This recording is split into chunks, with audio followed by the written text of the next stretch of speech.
It finally happened! It finally happened! The greatest moment of the century has arrived! Hara is a mad genius. He has to be praised as a god for this outstanding chapter. In all seriousness, I may be joking about the greatest moment of all time, but I'm not kidding when I say this chapter is among the best of the year. It's the combination of hard works, struggles, challenges, dedications, and to top it all off, to be the hero.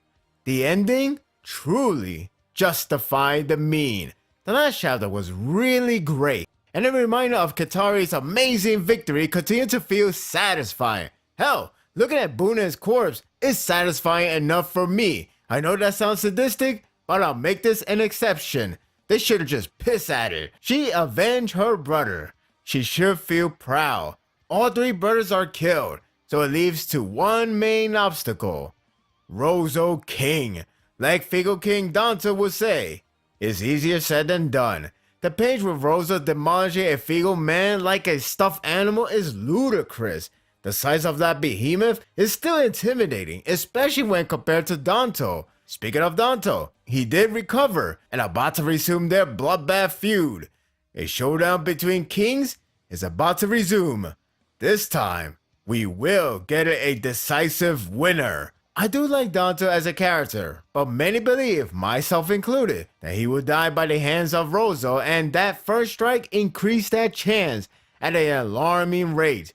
It's the first time witnessing Danto at a losing display, which actually kind of saddens me. He was so badass when he took out Torque, but it's not the same here. Rozo is clearly the tyrant of the two. He's a prick, as usual, acting all high and mighty by saying the Chunrong is the true ancestors of the West, and there's only one king, him. His ego is huge as his body. All the more reasons to hope for him to die. It would be amazing if Heki does kill him. Right? Before a full course of action takes place, we have to know the situation with Yotanwa, and thankfully Katari and her tribe is already there to help. Nice detail with Shumen straps Banjo with him to prevent falling off. These mountain tribes are incredible. As brief as it is, Katari and Yotanwa has a nice chat before cavalry arrives. It's like watching two best female characters interacting, and that itself sounds gold.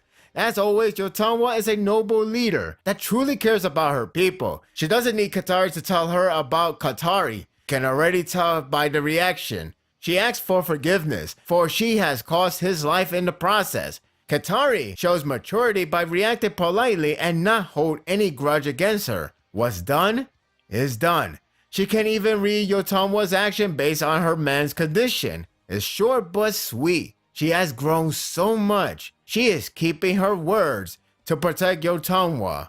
All that's left is Heki. He is so damn close to Rozo, but the Chunron man is too strong for him to bypass like normal fighters.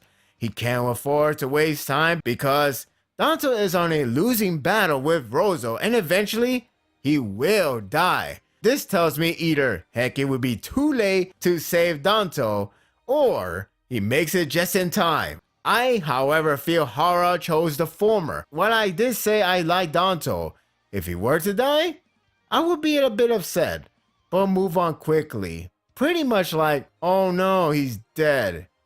Oh well. But the next part is where I change my mind. Danto shockingly has a great speech about the pride of the mountain tribes, but not in the form of arrogance or cockiness. It's seriously heartwarming, and I didn't think once he was this enlightened. He took Rozo's words about Chunrong being the truth really hard, so he talks back with his enlightenment. He calls bullshit on Rozo about the king and ancestry, and tells him off what the mountain tribes truly are. The Chunrong remain at Ryoyo, treated like a solitary island for countless years. However, Danto, the Figo tribe, and all other tribes are out there moving to one battlefield after another. Why? For supremacy over one another. Danto and everyone else has the shared pride to fight and move forward for the sake of their dreams. This is just touching. What's also touching is he connects the Mountain Tribe's pride with Chin, because they too know the feeling of taking on the challenges. He has changed my mind. To top it all off, he mocks the behemoth Rozo about being the king. If he is the king, why does he not lead his man forward? Just as Yotanwa has done for hers. Damn, mic drop at his finest. Look at that priceless reaction for Rozo. I couldn't be any happier. Danto even bears his strikes to be nothing but something he can spit on. The true heavy hit is the will of a man to face the world. That did it. I want him to live. And if he dies, I will be very upset. That's how you make a character incredibly likable in one setting.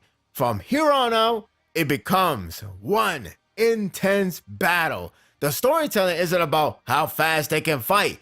Rather, how devastating one hit can be is why the battle is grueling, slow paced, but very compelling. The tension runs deep. I grow scared for Danto to die, since I still maintain my thought that he will die. When he got knocked away, I was shaken up. I was so absorbed by this point. So when Danto hypes up someone, I was like, can it be? Is it? Is it him? Heki finally makes it and swings like everyone's spirits depends on it. I was marking out like a fanboy. I was cheering high up in the air. God, the next page couldn't be any more anticipated. Rozo crushes my dream by knocking Heki out. I was freaking pissed and scared shitless. I thought he was even killed. Even so, I was hurt when Heki took that blow seriously bad. That whole page illustrated the impact so well. Heki's twitching disturbed the hell out of me. At least he didn't die. But Rozo knows, so he gets ready to swing for the kill.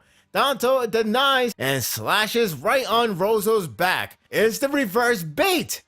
That teamwork. The clash of the two glaives was mesmerizing. It could have been either one or both, but their horse takes the fall instead. They both fall off. Whoever recovers quick will have the utmost advantage. Danto has one chance to make it happen. But damn it to hell, Rozo got back up and immediately strikes Danto down. He blocks it, but holy shit, that was incredibly close. Oddly enough, he grabs Rozo's glaive for some reason.